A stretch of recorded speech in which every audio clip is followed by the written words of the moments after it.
why am I here in this life? What am I doing here? What's the purpose of my life? Is it just to get, because when you think through the samsaric point of view, it's really silly, isn't it? I mean, the way the world thinks about, the way worldly people think about their lives, it's really stupid, isn't it? Because you do all these things and then you die. Huh? Where's the logic there? Huh? I chase all of these things. I have all these experiences. I accumulate all sorts of ideas and feelings and objects and relationships, and then I die. Well, what's the point? If it's all going to be taken away from you, why do you do this? Huh? Huh? Well, if it's fun, then yeah, that's but getting and keeping isn't necessarily fun. But aren't you anyway then consciousness, even if you're not aware of that, and when you go, you still stay the same? Well, sure, but if you're not aware of it, it doesn't do you any good. Everybody's only consciousness. The people that are chasing objects in the world are consciousness. They don't live and they don't die. But because they think they're people, because they identify with their bodies and their minds, they live and die. Huh? They don't actually live and die, but it all depends upon who you think you are. If you think you're the body, then you're going to suffer what the body suffers. If you think you're your feelings, you're going to suffer what the feelings suffer.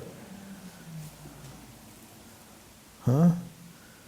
If you're attached to your beliefs, when your beliefs are contradicted or when you lose faith in something, you're going to suffer. None of it's real, but you don't know that. You take something that's not real to be real. No object is real. Real means permanent. Huh? That's what real means. No object is permanent. And yet, so if you know that all objects are unreal, well, will you pursue them? No. You chase the objects because you think they're real and they're going to deliver real benefits. But they don't deliver real benefits, they deliver temporary benefits. And then they're gone. So every action, the result of every action is limited. It will never fulfill you, it will never satisfy you.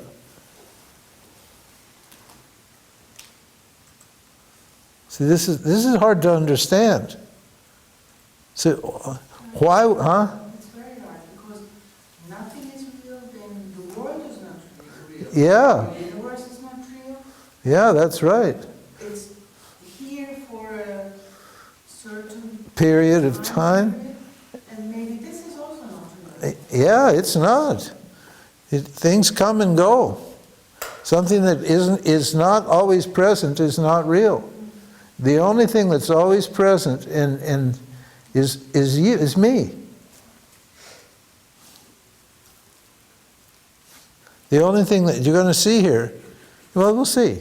I don't need to read this, but we'll read it just to show you the verse. So, the first chapter, this is organized in chapters. The first chapter is called The Nature of the Highest Devotion. So what is this non-dual bhakti that we're talking about here? What is it? We're going to analyze this. Huh? And it says here, now therefore we shall teach you the logic of devotion. There's a logic to this life here. Our life is a devotional life. This is a life of love. We're always devoted to something. Huh? You're either devoted to objects or you're devoted to yourself or something in between. So life is about devotion, is about love. You never stop loving something. Right now you're loving Vedanta. Huh? When you go, huh? But when the Vedanta class is over, then you'd love to go and have a doner kebab. Right? You go have your doner. Now you love your doner. Huh? And when you're done with your doner, you talk on your friend. Talk with your friend on the phone. Now you love your friend. You love a conversation. You're always loving something. Huh? When you go home, you go to bed because you love to sleep. You're devoted. Huh? Love is motivating everything that you do. You're not forced to do anything. Nobody's forcing you. Nobody has a gun to your head and forcing you to do anything. You're free to do whatever you want. You're not required to do anything. You do things because you love to do them. There's no law, huh? Well, if you don't pay your taxes, then you have a problem. But you're free not to pay your taxes, and then you're free to get a visit from the revenue service. Then if you don't pay your taxes, that means you love getting a visit from the revenue service, and you love getting a bill in the mail for your back taxes, that's all. So you're free here. So this is the logic of life. This is a spiritual life. This is a life of love and devotion and service. Huh? If you're here as a person, that's what you're doing, whether you like it or not. So we're going to talk about that. He says, now therefore we shall teach the logic of devotion. It needs to be taught because it's not clear to me. And he says there's a logical progression of devotees, and he lists 4 types of devotees in the Bhagavad Gita. He says there's the distressed person, the person who's interested in God because they have problems, right? Usually people only get interested in God when they have problems. Huh? They lose something, or they get sick, or their money goes, or whatever it is. Then they become very interested in God. Huh? So those people come to God. What is that? Then there are the people who are materialists. Those are people who want to get God's stuff and realize that we talked about this, spiritual materialists. And they use God to get what they want. The whole karma kanda of the Veda, the section of the Vedas, this is the section on knowledge of the Vedas, but the section on karma is all for spiritual materialists. It tells you how to get all these things using God as a tool. So all the rituals and actions you need to do propitiate God that will produce these results for you in this world. That's for those people. They're looking for stuff. So, well, that's okay.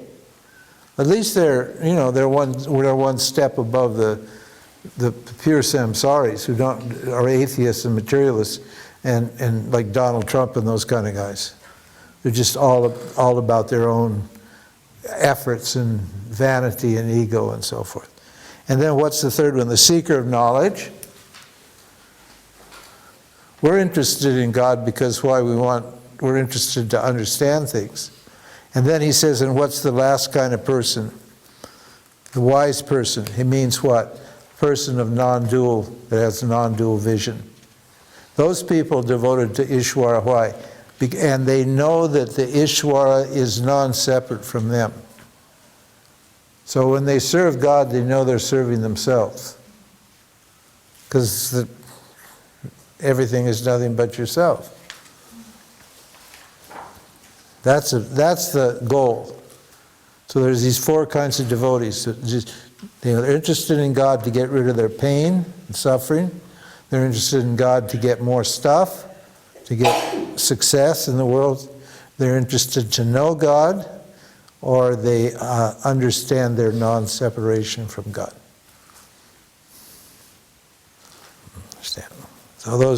There's a certain logic to this, you know? And you have all of those in you.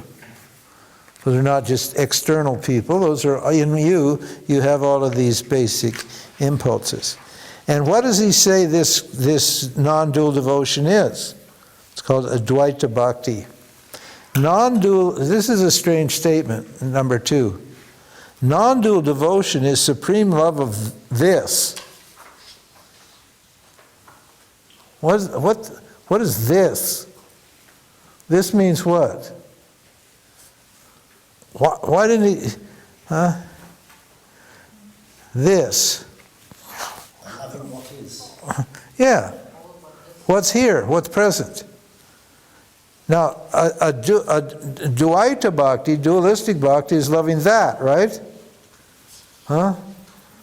Did you read that book, I Am That? Did you ever read that one? Oh, you got, so it's okay. That was a famous, famous book for years in the spiritual world. I am that. Not I am this, I am that. Huh? I am. But in German it's called I am, actually. Oh, it's just called I am? That one by Nisargadatta? Yeah. Oh, actually the title is I am that, but Yeah, I know. they translated it I am. Okay, that's good, but that's not what he said. He says, I am that. That means something away from you, doesn't it? Well, something, this means what? Something that's here, present. And so what they mean is what? What's always present and what's, Self, myself. What is the self? My consciousness, my existence. So loving yourself is called non-dual bhakti. Not loving an object, not loving that, something other than you, it's loving yourself. Okay? Now that's a problem. Why? Because you can't see the self, smell the self, taste the self, touch the self. All of those things you can do with objects, even infer the self, and you think, well, I want to experience this. Well, how can you experience something that you can't see or smell or taste or touch? Or how can you do that? Well, you can do that, because you're already experiencing yourself as what? Where is it? All the time, every minute, you're always experiencing this. Meaning yourself. Now, how does that look? What does that look like? In the form of the word I. Never mind I am, just I. Whenever you say I, you want to see the self, want to find out what it is? Whenever you say the word I, that word only refers to the self.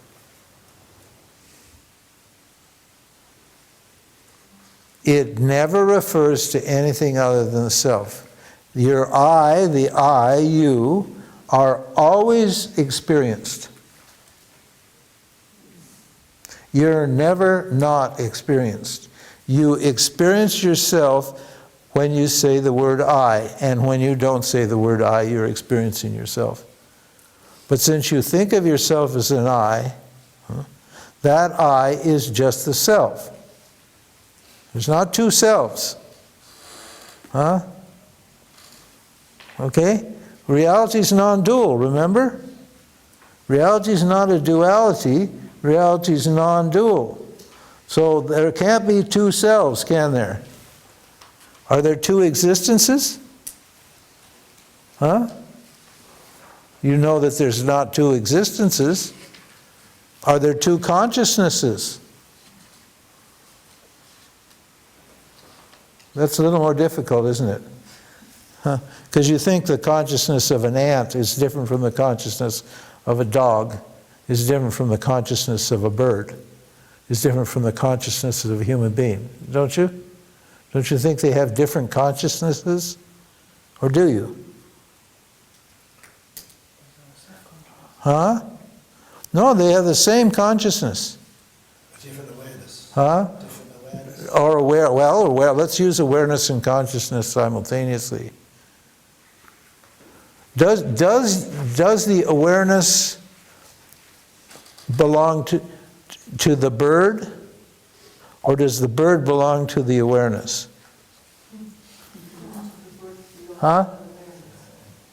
If the awareness belongs to the bird, then we have infinite different awarenesses here, don't we? Huh? Isn't that right? How are we going to communicate? How is my awareness going to communicate with your awareness, communicate with a bird's awareness, communicate with a dog's awareness, or a pig's awareness, or a tree's awareness, or a microbe's awareness? How are they going to communicate? Because the consciousness is specific to the instrument, to the object, to the being. But it's not. All beings enjoy the same consciousness. The I is the same in you as in me, as in everybody else. Do black people have a different consciousness than white people? Do Chinese people have a different consciousness from Caucasian people? No, they don't, do they? So the Chinese, the Caucasian, the American, the German, all those enjoy the same consciousness. They're different names for the same consciousness. So there's not two consciousnesses here, or two existences here, or three. If there's two, then there's many. So you have to go from one, you have to go to two, and from two you have to go to three, and then you go on and on and on, up to many.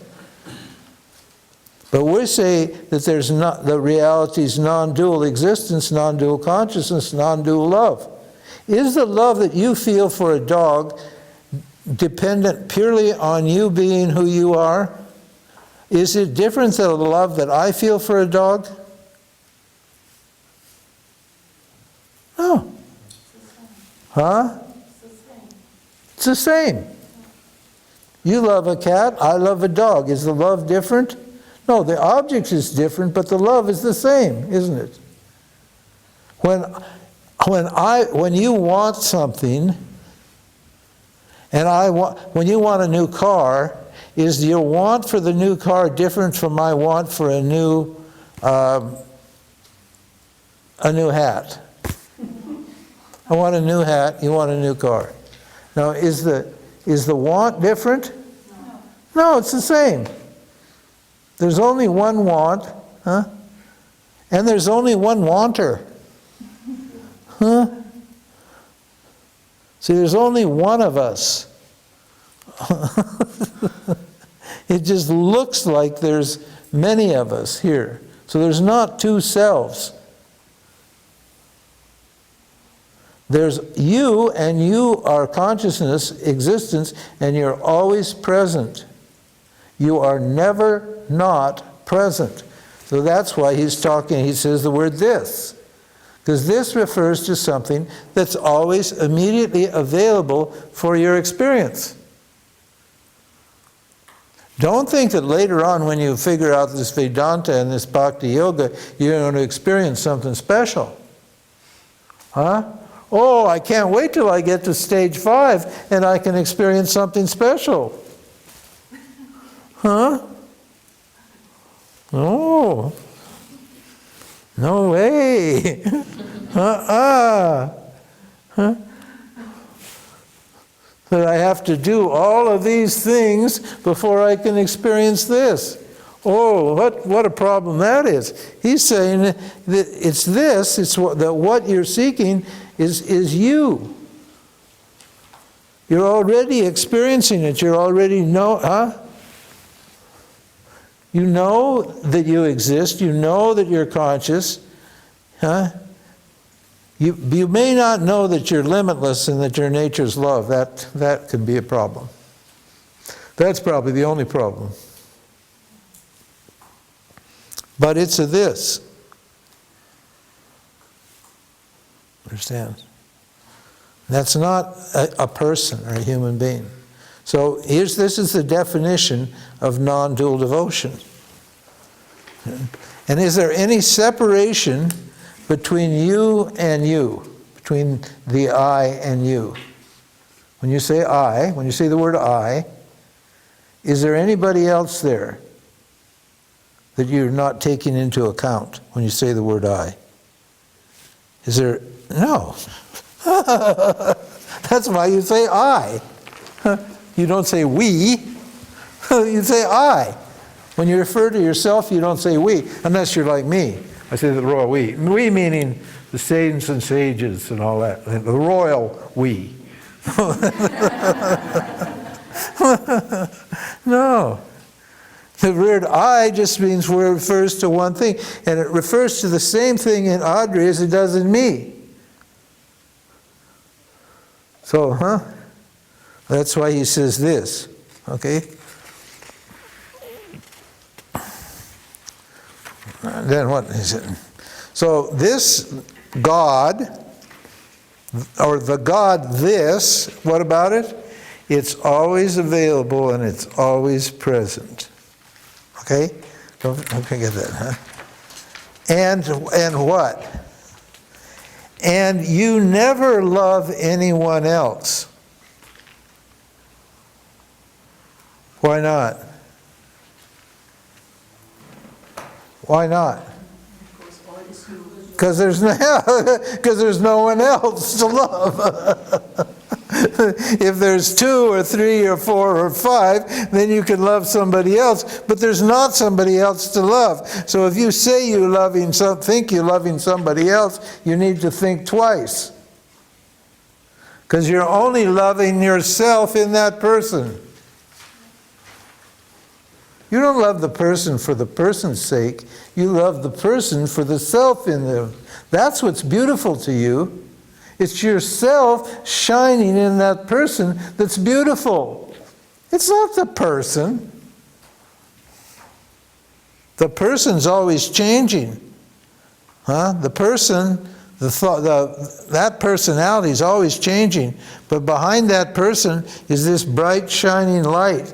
This feeling of attraction and love. Love is the most attractive thing, isn't it? The word Krishna in the Bhagavad Gita means that which is most attractive. That which is attractive in all places, times, and circumstances. What would that be? Love. So I don't love you. I love love. I love me because I am love. Understand? That's what non-dual means, non-dual love, huh? So you never love anybody else. You only love yourself. Okay? Here we go. Now, obviously, we're not going to have time to do the whole thing, so please either download this from the website or get the book. It'll be out in a few, I think it'll probably in a few days. We'll have some hard copies. But if you'd like to read it on your device, because then you could go through it in step by step. We already discussed the connection between love and consciousness. What's the connection between love and consciousness? You might think this is our awareness and love. It's because we have 2 different words. So you might think when we say awareness that we're not talking about love.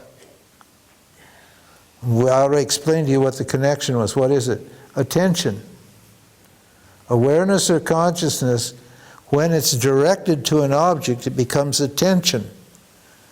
So whatever you pay attention to is just your consciousness going toward an object. That's all it is. And that's called love. I heart my cat means I pay attention to my cat. I feed my cat, I pet my cat, whatever it is I do. I snuggle my cat, whatever it is. It means I just pay attention to my cat, that's all. My consciousness, my awareness goes into that cat in the form of my attention. What about hate? Is hate love? Huh? Yeah, indirect. Hate is love. Huh? What? Perverted love. Huh? It's love, but it's perverted. It's twisted by what? A mind that's full of anger or fear or desire. So everything is love. Every emotion, every feeling, and every thought is just love. As it reflects or as it flows through my subtle body. I should get the other chart on, probably. Yeah, later on. Too Tomasic to change it now.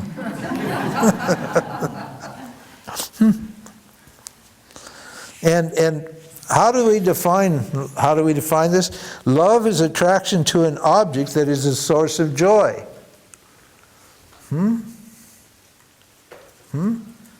Talking about, you don't love an objects that don't produce joy, do you? Huh? Think about it. Think of an object that you love that doesn't produce happiness for you. Can't, can you? Because every object you love produces happiness. Huh? Why? Why do you only love objects that produce happiness? Because you love yourself. You don't want to love an object that makes you miserable, do you? Huh? So you only love objects that make you happy because you love yourself. There's self-love behind this all the time. Right? So I don't love you, what do I love? I love love. I love me. I don't love you, I love love. Because what? I am love. Huh? There's no separation between me and love. If reality is non-dual, then I can't be one thing and then have love, can I? Huh? What was the Beatles song? All there is, I guess all you need is love. It should be all there is love. They're right, though. All you do need is love. But you don't really need love at all because you are love. So they didn't quite have that right, but it was close enough. And so there's no other option but to love yourself. Huh? Because it's the most attractive thing, isn't it? Huh? Everything you do is for your own sake. Means what? You love yourself more than anything. So there's really no other option but to love yourself. You do anyway, because everything you do is for yourself. So all you have to do is recognize this fact, and that's called non-dual love.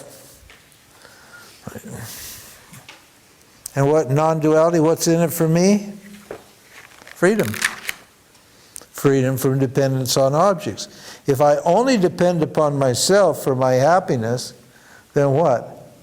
I don't have to depend upon objects, which means I don't have this futile chase for things that come and go. Right?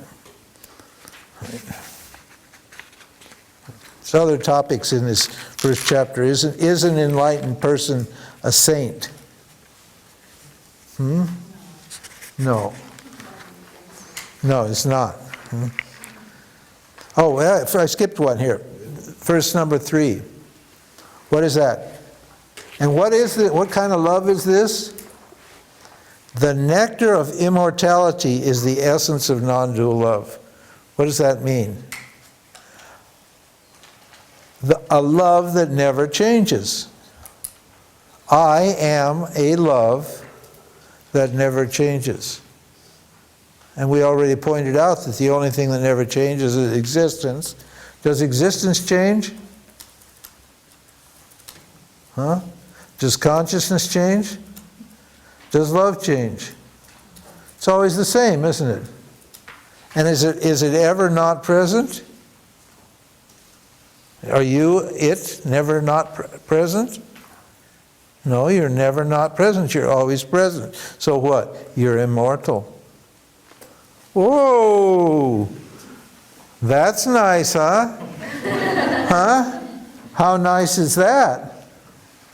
How many of your thoughts every day have to do with the fact that you're going to die one day?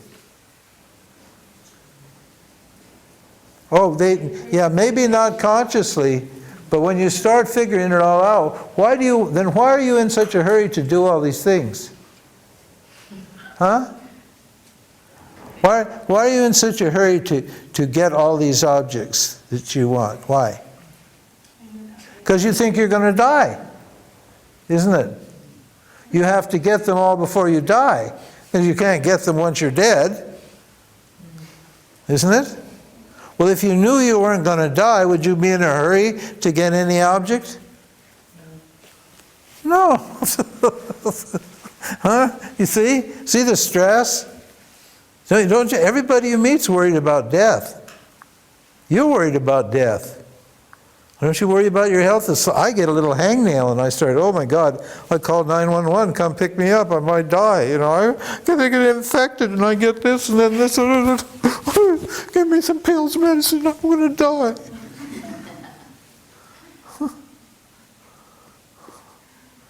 If you don't die, you don't worry about, what's happening here. The body dies, we know that. You don't have any choice about that, do you? You have no choice. So there's no point in worrying about that. What good does that do you? There was a great film, I watched a film recently. It had Tom Hanks, and he was a lawyer, and he was asked to defend a Russian spy. A Russian spy had been caught. Did you see that film? Bridge of Spies. Bridge of Spies or something. A very good film. And in America, you get a trial, even whether you're guilty or innocent, you get a trial. And so the government wanted to see that he got a trial. They didn't just want to, because it's democracy. I mean, basically, if you catch a spy doing something, in Saddam Hussein's government, what would they do? Would they give you a trial? No, they wouldn't give you a trial. Yeah, that's right. That's it. Huh? You don't need a court and a judge and all that stuff. You just end of story. But they want to give him this trial. And so he goes to meet the spy in the prison. And the man is very calm. And the lawyer says to him, he said, well, you seem quite calm. He said, you could actually, you will probably get the death penalty for this. The penalty for this is death, and you will probably get the death penalty, even though I'll do my best to defend you. He said, aren't you worried? And you know what the man said? Will it help?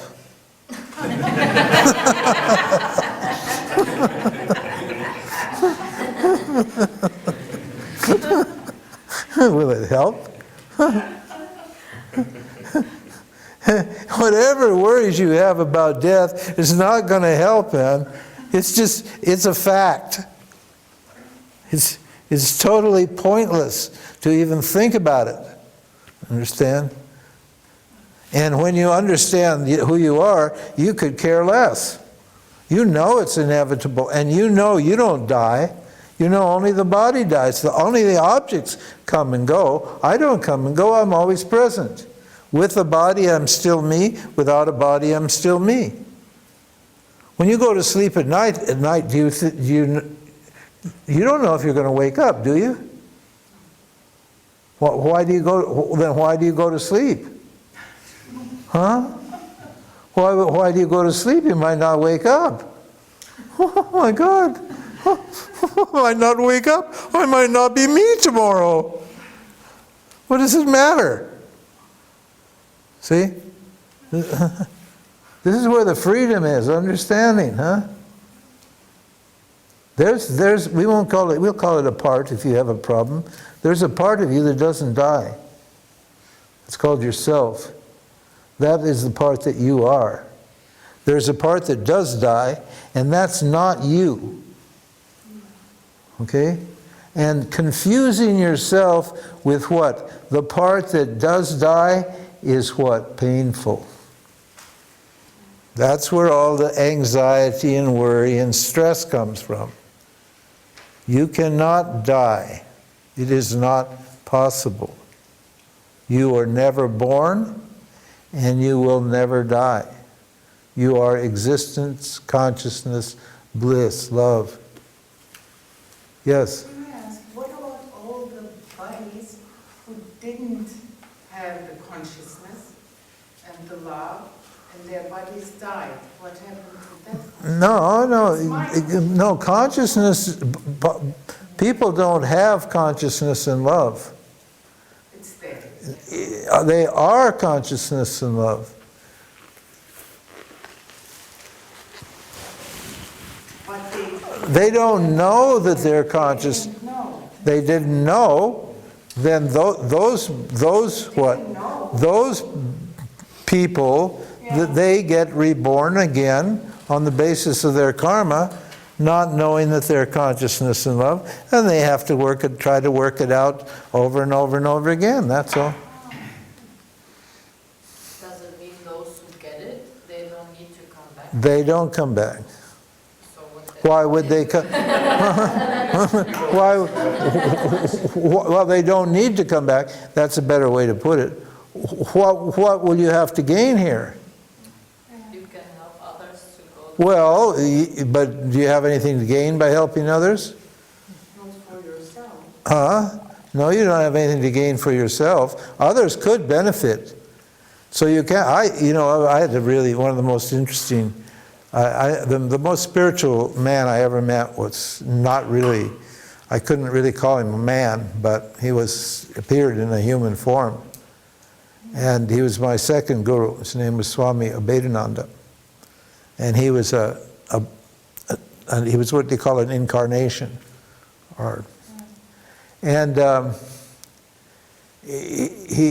Somebody, just before he was to die, one of the people there asked him, he said, Swamiji, he said, do you want to come back back here? And of course, that's a trick question. Because, what's the answer you expect? Yes. No. No, the answer is no. Why? Because that presupposes that this is not a nice place to be, doesn't it? Huh? That the reason I'm doing all this spiritual stuff is to get away from this world. Huh? Because this world is causing me all this suffering. Isn't it? Huh? That's the idea in the spiritual world. No, this is my last birth. I'm not coming back. I'm getting moksha, so I don't have to come back. Who wants to live here? It's all just objects changing, desires, fears, problems this, problems that, so on and so on. I'm not coming back. I'm going free. I'm going to become one with God. And you know what he said? He said, yes, I want to come back. Well, everybody just like, what's wrong with this man? And so the devotee asked him, he said, well, why do you want to come back? He said, so I can sing the name of God.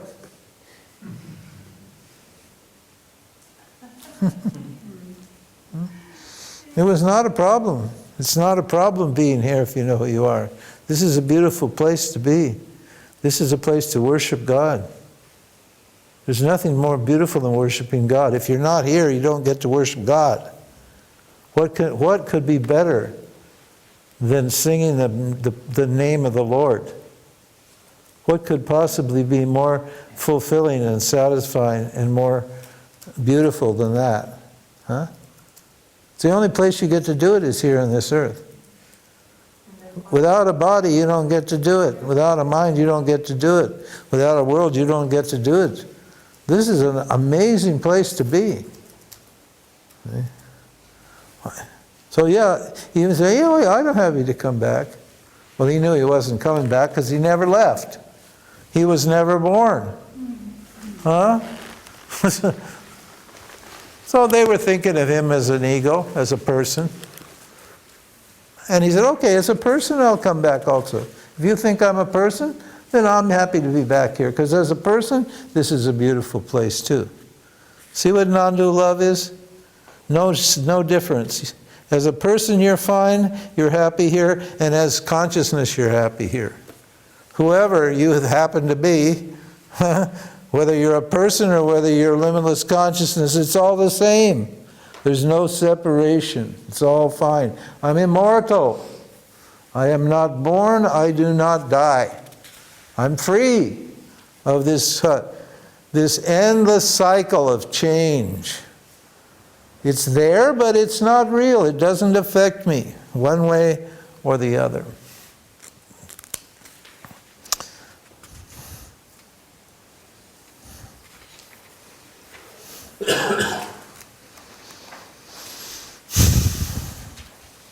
Okay, that's good. 4 o'clock, it's good. Any questions? Well, good, now we got into it. Questions? Oh, good. Yeah. So, what's the definition of a saint? Just actually briefly. The definition of a saint's a person who only does good works and only has good feelings and is pure sattvic. So not necessarily. Huh? Not necessarily enlightened. No. Saints are often they're jivas who have a predominant. Jivas mean people who have a predominance of sattva and who do good works. Mother Teresa was a saint, but she had no idea who she was. Did you read her her diaries that were published after her death? She was one of the most miserable people on the planet. Huh? She was totally miserable. She had 1 or 2 major epiphanies. Huh? One or two. She was 10 days at one time. She felt connected to Christ or close to Christ. The rest of the time she was a cranky old bat. She was arrogant and unhappy and miserable. The church had a big fight about it because many of the elders in the church said, we don't want people to know this. It doesn't look good. We're putting her up as being some kind of saint and somebody kind of special. But if you actually read what her experience is, that's not going to look too good. You know, we're going to have a little shortage of saints. we need saints to worship, you see. So you have to keep creating them out of people to get people to try to be good. The church wants everybody to be good. And that's not necessarily bad, but that's not necessarily good either. But a jnani, an enlightened person, is not a saint. They could be saintly, but what? They're free of all qualities. So you can find that they can be angry, they can be sad, they can be kind, they can be sensitive. Their personalities can be anything. But they're free of that person. Freedom is freedom from the person. It's freedom from the person and it's freedom for the person. It's both. To understand in what sense we're talking about freedom. See? And it's love of the self and it's love as the self. It's love of the person and it's love as the person. It's love all around. Huh? Yeah. This that we're talking about is beyond good and evil. Non-dual love is beyond good and beyond evil. But when you know who you are, you never break dharma. You never can hurt anything or injure anything. You know why? Because you have nothing to gain by it. Your nature is goodness. You are good by nature, so all your actions are beautiful and helpful. Even the negative actions are helpful. They serve a purpose. a positive purpose. So So how does the enlightened person treat mosquitoes, for example? it depends. Some of them pick them up and take them out and put them outside, others whack them. According to their karma. Huh? You live according to your karma. You know, there's no behavior. Yeah, you can't. In the Bhagavad Gita, Krishna asked this question of Arjuna. See, he's heard this teaching, and then he says, well, you know, because he's thinking, he's a rational person. He's a worldly person. He said, okay, you know, what's in it for me? He wants to know what's in it for me. Oh, fair enough. Well, you have to tell you what's in it for you. So he says, well, and Krishna's telling him, Krishna's the teacher, the Vedanta teacher, and he says, so he asked me, well, what about these enlightened people? He said, how do they walk? How do they talk? How do they eat, sleep? He asked practical questions. And he's expecting a simple answer. And the teacher doesn't answer him. Why? Because, why is it? How does he answer him? He describes the qualities of that person's mind. Because if I can't get angry, then I'm not free, am I? Like you think, okay, like, I know who I am, and that means I cannot be angry. Well, am I free? Huh? I'm not free, because I'm not free to be angry. I need, What good is freedom if I can't be angry? If I know who I am, I can only be loving? I can only hug you? Huh? Am I free? I'm not free. Huh? I'm living according to an ideal. Spiritual people want, you know, because they feel imperfect, they want to become perfect.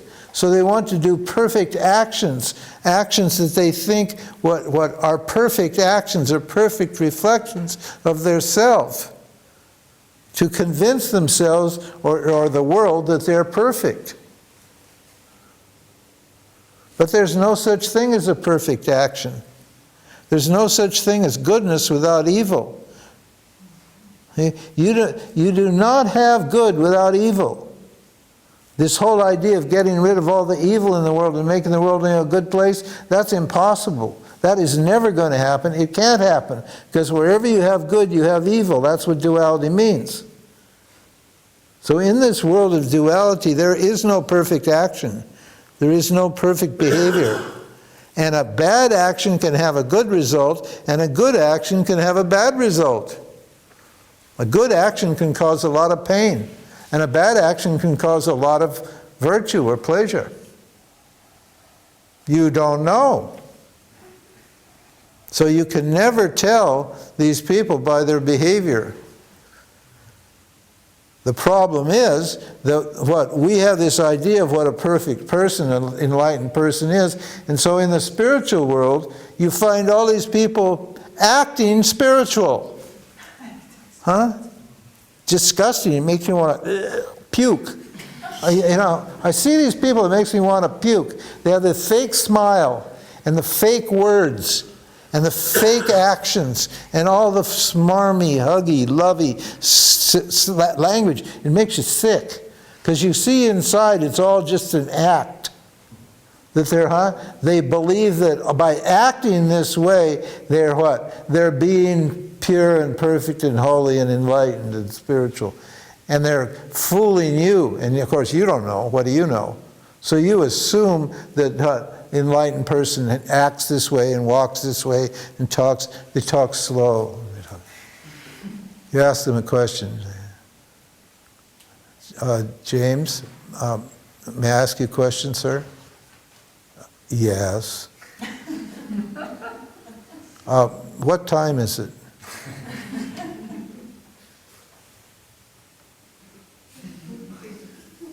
I'm going deep now.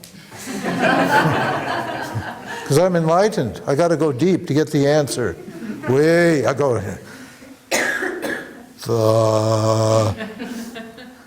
Then I wait 10 minutes. Because I'm going deeper. Time.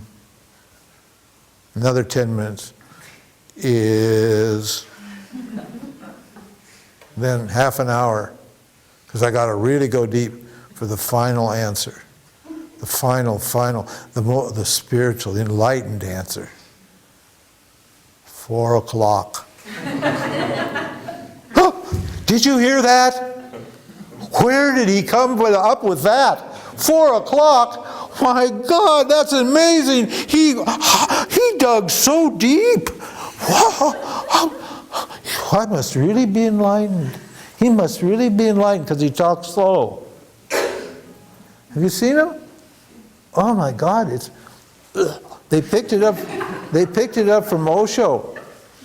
That's where they got it. It's hypnotic.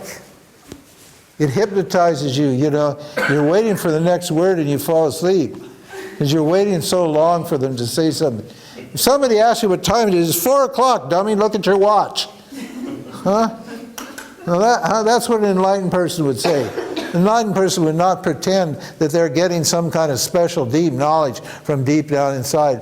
They only do that because what? They've got this idea that spiritual, that enlightened people are certain kinds of things and they do certain things and so forth and so on. No, they're free. You're free to follow your nature. If you need to be punched in the nose, they'll punch you in the nose. If you need a kiss, they'll give you a nice big hug and a kiss. Whatever's appropriate, you'll get. You don't know. You never know. They're the most interesting people because they just act spontaneously. They don't act mechanically. They don't act deliberately. They just act spontaneously. It's just whatever's appropriate in that situation, it comes out without any kind of particular thought at all. And it's always perfect. See? That's freedom. Freedom is you're not censoring yourself. You're not controlling yourself. You're not trying to get a particular result. Because you know, I am what everybody wants. I am what I want. An enlightened person wants what they have. Huh? Isn't that weird? Somebody asked me, well, what do you want? I said, I want what I have. And they, huh? He went like, just a minute. Huh? He didn't compute. The person looked at me like, are you crazy? No, I only want what I have, which means I don't want anything. They don't want anything. So there's no reason for them to act in a saintly way. To prove to the world or to themselves that they're enlightened. This is just something you know. It's just a total confidence that comes from understanding the truth. So, anyway, so we'll see you tomorrow at 10, and there's a lot in here. This is a great book. It's too bad we didn't have a whole week to go through each verse in depth and in detail. But like I say, we got the video, got the book, etc., etc. There are transcripts of the original teaching of Swami Paramarthananda, from which this book was written. Swami Paramarthananda is my guru brother. He and I both had the same gurus, Swami Chinmayananda and Swami Dayananda. And there are transcripts of his original talks on Bhakti on our website for free. One of them is very Sanskrit heavy, the other is Sanskrit-y, but Sanskrit light. This one is probably much better and easier for you than either one of those, but it's a great text. It's a super text, and it really shows you what an enlightened person is. It's really, to me, this and the Bhagavad Gita really define what an enlightened person is in terms of love and knowledge and so forth and so on. So it shows you what's possible if you dedicate yourself to self-inquiry, self-knowledge. It's not that we're doing it to become something, but we do this because we love it, because it's the right thing to do. It's our dharma as inquirers to inquire. That's the way we are. That's what kind of people we are. We want to know the truth. See? And so inquiry takes a little bit of work until it becomes effortless and natural. So we'll see you at 10 and think about it. If you got any more questions, we'll have some more questions tomorrow. Good. Sarashiva Samarambam Shankara Acharya Madhyamam Asmadacharya Paryantam Vande Guru Paramparam Ishvaro Guratmeti Murti Beda Vibhagine Vyomavad Vyapta Dehaya Dakshinamurtaye Namaha Sarva Vedanta Siddhanta Gocharam Tamagocharam Govindam Paramanandam Sadgurum Pranatosmyaham.